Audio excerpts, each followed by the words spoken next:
Ready for dictation, start. Even assuming that the arbitration process involved highly technical and complex issues, which was time assuming, even then it was open for the arbitrator or for the parties to approach the court for extension of time to conclude the arbitration proceeding, which was not done either by the arbitrator or by any of the parties, as correctly noted by High Court in its impugned judgment. There was no cogent reason for the delay in making and publishing the award by the arbitrator.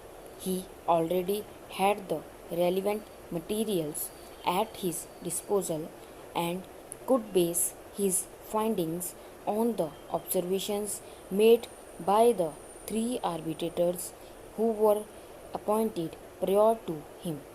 It has been correctly observed by the High Court that the arbitrator had become functus officio in the absence of extension of time beyond 30th of September 2005 to make and publish the award after the said date.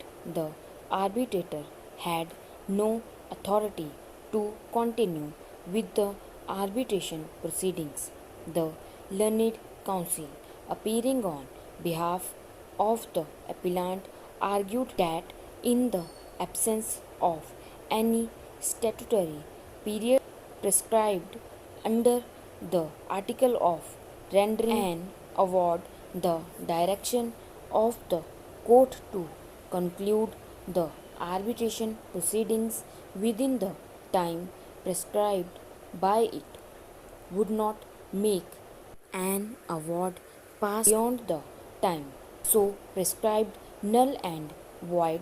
He further argued that the High Court was wrong in not extending the time fixed by it in the order for early conclusion of the arbitration proceedings and terminating the mandate of the arbitrator when neither the act nor the arbitration agreement prescribed any time for making and publishing the award. So far as this decision is concerned, we may keep it on record that this decision was rendered under the Arbitration Act of 1940 and not under the present Act, with which we are only concerned. In view of our reasoning given herein after, and in view of the facts involved in this case, we do not find any ground to rely on this decision of this court. For the purpose of this case, we have carefully gone through Part 8 of the decision relied on by the learned counsel for the appellants. We may not forget that we are